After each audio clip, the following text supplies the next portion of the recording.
सानिका सासरी आली तेव्हा सासूबाईंनी सगळ्यांसमोर सांगितलं होतं, आमचा मुलगा फार चांगला आहे, तुला खूप सुखात ठेवेल.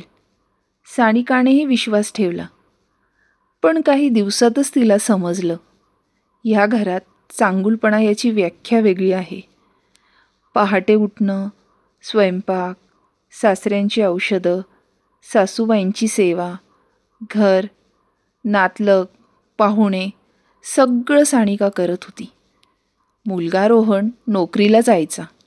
संध्याकाळी येऊन म्हणायचा, आई आज फार थकलोय, आणि सासूबाई लगेच उत्तर द्यायच्या, माझा मुलगा कष्टाळू आहे. सानिका थकली तरी, सून आहेस, थकवा नसतो. सानिकाने एक दिवस चूक केली. चहा उशिरा दिला. सासूबाई म्हणाल्या, माझ्या मुलाला वेळेवर चहा मिळाला नाही, सून नीट नाही.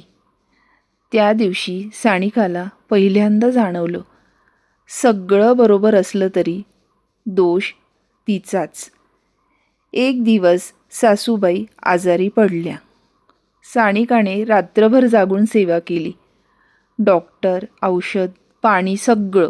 पण शेजारणीला सासूबाईंनी सांगितलं, माझा मुलगा किती काळजी घेतो. सानिका स्वयंपाकघरात उभी राहिली, डोळ्यात पाणी पण ओठांवर शांतता. त्या रात्री तिने आरशात पाहिलं आणि स्वतःलाच विचारलं, मी इतकं सगळं करत असताना तोच चांगला आणि मीच वाईट का? काही दिवसांनी सानिका आजारी पडली. तिला ताप होता. तरी सासूबाई म्हणाल्या, नाटक करू नकोस. पण रोहनला थोडा खोकला झाला तर घरात घबराट. त्या दिवशी सानिकाचा संयम संपला. पहिल्यांदाच तिने सासूबाईंना शांतपणे सांगितलं, आई मी सून आहे म्हणून जबाबदारी स्वीकारली, पण माणूस म्हणूनही ओळख हवी. घरात शांतता पसरली. रोहन पहिल्यांदाच विचारात पडला.